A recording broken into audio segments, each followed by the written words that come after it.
क्या आपको याद है वो समय जब वीडियो गेम हमारी जेब में नहीं होते थे? आज तो मोबाइल खोलते ही सैकड़ों गेम सामने आ जाते हैं। लेकिन 90s में वीडियो गेम खेलने के लिए हमें घर से बाहर निकलना पड़ता था।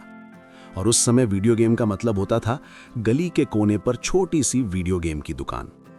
हमारे मोहल्ले में भी ऐसी ही एक दुकान थी। दुकान बहुत बड़ी नहीं थी, बस एक छोटा सा कमरा जिसमें 2 या 3 पुराने टीवी रखे रहते थे। उन टीवी के नीचे वीडियो गेम का छोटा सा कंसोल रखा होता था और सामने प्लास्टिक की 2-3 कुर्सियां। बस यही था हमारा 90s का गेमिंग जोन। उस दुकान के बाहर हमेशा बच्चों की भीड़ लगी रहती थी। किसी के हाथ में 1 रुपया होता था, किसी के पास 2 रुपए, और कुछ बच्चे तो सिर्फ देखने के लिए आते थे, क्योंकि कभी कभी देखना भी खेलने जितना मजेदार होता था। सबसे मजेदार बात क्या थी? वहां खेलने के लिए बस 1 रुपया लगता था। हाँ, सिर्फ 1 रुपया।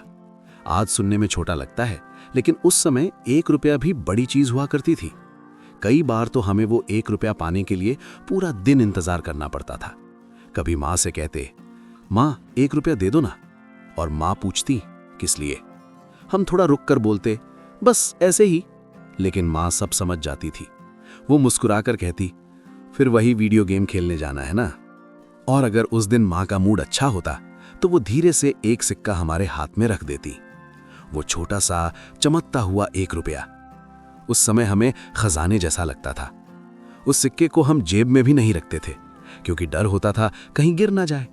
इसलिए हम उसे हाथ में कसकर पकड़ लेते थे और फिर सीधे दौड़ पड़ते थे उस छोटी सी वीडियो गेम की दुकान की तरफ। दुकान के अंदर हमेशा हल्की सी अंधेरी रोशनी होती थी। टीवी की स्क्रीन चमकती रहती थी और उसमें दिखाई देते थे छोटे छोटे पिक्सल वाले किरदार। कभी मारियो, कभी कॉन्ट्रा और कभी रोड फाइटर। जो बच्चा खेल रहा होता था, बाकी सब बच्चे उसके पीछे खड़े होकर देखते रहते थे। कोई बोलता, अरे कूद कूद। कोई चिल्लाता, सामने दुश्मन है। और कोई बस सांस रोककर देखता रहता था। उस छोटे से कमरे में इतनी आवाज होती थी, फिर भी वो जगह हमें बहुत खास लगती थी, क्योंकि वहां हम सब एक ही चीज के लिए आते थे, खेलने के लिए नहीं, बल्कि उस खुशी के लिए जो सिर्फ 90s में मिलती थी। लेकिन असली मजा तो तब शुरू होता था जब हमारी बारी आती थी। उस छोटी सी दुकान में सबसे मुश्किल काम क्या था? अपनी बारी का इंतजार करना, क्योंकि खेलने वाले तो बस 2 ही लोग होते थे, लेकिन देखने वाले 10 से भी ज्यादा। एक बच्चा कुर्सी पर बैठकर खेल रहा होता था और बाकी सब बच्चे उसके पीछे खड़े रहते थे। किसी का हाथ किसी के कंधे पर होता, कोई थोड़ा झुककर स्क्रीन को ध्यान से देख रहा होता, और किसी की आंखें इतनी बड़ी हो जाती थीं जैसे वो खुद खेल रहा हो। टीवी की स्क्रीन पर छोटे छोटे किरदार दौड़ते रहते थे। कभी मारियो किसी पाइप में कूदता, कभी कॉन्ट्रा में गोलियां चारों तरफ चलती रहती, और हर बार जब कोई दुश्मन सामने आता, पीछे खड़े बच्चे एक साथ चिल्ला उठते, सामने सामने। दुकान वाला अंकल काउंटर के पास बैठा रहता था। उसके सामने छोटा सा डिब्बा होता था जिसमें सिक्के रखे रहते थे। जब भी कोई बच्चा 1 रुपया देता, वो मुस्कुरा कर कहता, ठीक है, अगली बारी तुम्हारी। बस, और इसे एक वाक्य को सुनकर दिल की धड़कन तेज हो जाती थी। फिर हम धीरे धीरे उस कुर्सी के पास पहुंचते थे जिस पर बैठकर अभी कोई और खेल रहा होता था। उस समय हमारा ध्यान सिर्फ 2 चीजों पर होता था, स्क्रीन और कंट्रोलर। कंट्रोलर भी आज के जैसे नहीं होते थे। एक छोटा सा प्लास्टिक का डिब्बा जिसमें 4 बटन होते थे और एक छोटा सा जॉयस्टिक। लेकिन उस समय वो कंट्रोलर हमें किसी जादुई चीज से कम नहीं लगता था। और फिर वो पल आता था जिसका इंतजार हम काफी देर से कर रहे होते थे। सामने वाला बच्चा हार जाता था, स्क्रीन पर गेम ओवर लिखा आता, और दुकान वाला अंकल धीरे से बोलता, अगला कौन है? बस यही वो पल होता था जब हम जल्दी से आगे बढ़ते थे। हाथ में पकड़ा वो 1 रुपया काउंटर पर रखते थे और फिर कुर्सी पर बैठ जाते थे। उस कुर्सी पर बैठते ही ऐसा लगता था जैसे हम किसी खास जगह पर आ गए हों। पीछे खड़े बच्चे अब हमें देख रहे होते थे, और हमें भी वैसा ही महसूस होता था जैसा अभी तक दूसरे बच्चों को देखकर होता था। दुकान वाला अंकल कंसोल चालू करता, टीवी की स्क्रीन हल्की सी चमकती, और फिर मारियो या कॉन्ट्रा का पहला लेवल शुरू हो जाता। पहले कुछ सेकंड हम थोड़ा घबराए हुए रहते थे, क्योंकि अब सबकी नजर हम पर होती थी। लेकिन जैसे ही किरदार स्क्रीन पर दौड़ना शुरू करता, हम सब कुछ भूल जाते थे। न पीछे की आवाज सुनाई देती थी, न बाहर की दुनिया, बस हम और वो छोटा सा गेम। लेकिन असली कहानी अभी शुरू हुई थी। क्योंकि हर गेम हमेशा आसान नहीं होता था और कभी-कभी 1 रुपया बहुत जल्दी खत्म हो जाता था। जैसे ही गेम शुरू होता था, दिल की धड़कन थोड़ी तेज हो जाती थी। स्क्रीन पर छोटा सा किरदार दौड़ने लगता और हमारे हाथ कंट्रोलर को कसकर पकड़ लेते। पीछे खड़े बच्चे अब पूरी तरह हमारे खेल पर ध्यान दे रहे होते थे। कोई धीरे से बोलता, सीधा जा, सीधा जा। कोई कहता, ऊपर से दुश्मन आएगा। और कभी-कभी 3-4 आवाजें एक साथ सुनाई देती थीं। लेकिन सच कहें तो उस समय हमें किसी की आवाज साफ सुनाई भी नहीं देती थी, क्योंकि हमारा पूरा ध्यान सिर्फ स्क्रीन पर होता था। मारियो जब कूदता था तो हमें भी ऐसा लगता था जैसे हम खुद कूद रहे हों।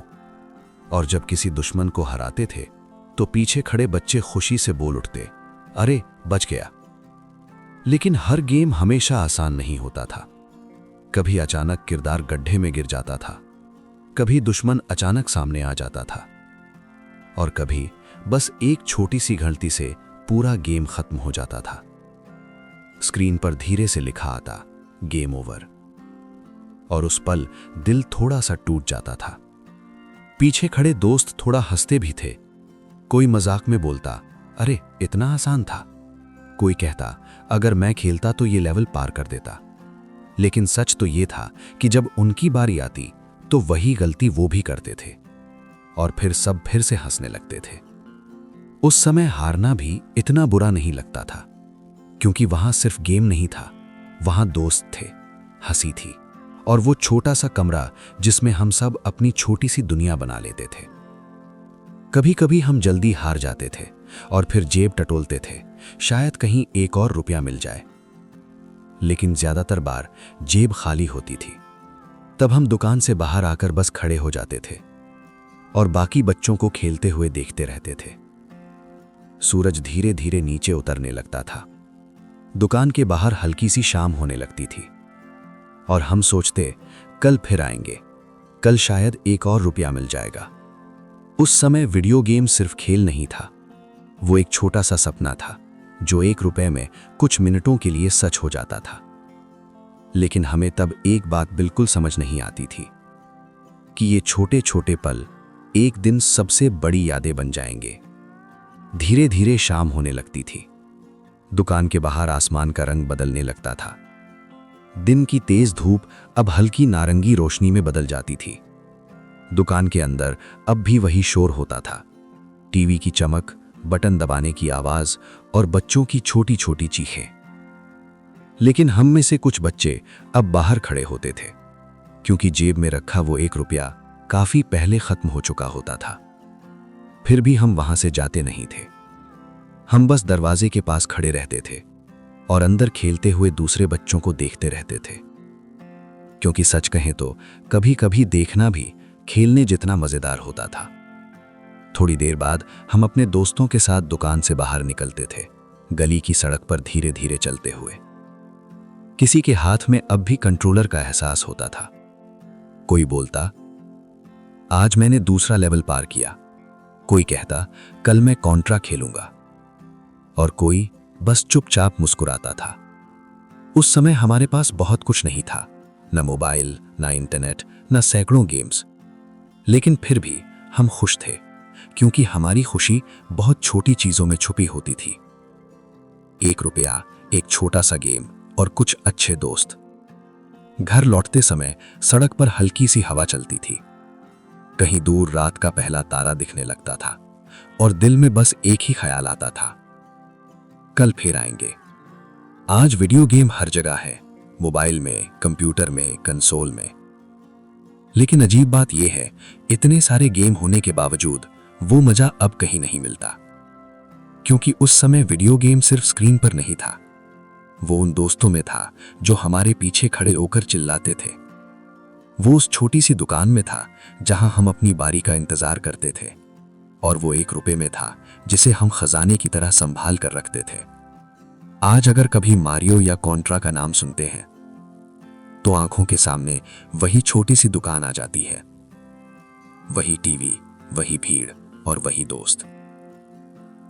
और तब समझ आता है कि असली गेम स्क्रीन पर नहीं था, असल खेल तो हमारी बचपन की जिंदगी थी, और शायद इसलिए 90s के बच्चों के लिए 1 रुपया सिर्फ एक सिक्का नहीं था, वो था खुशी का टिकट।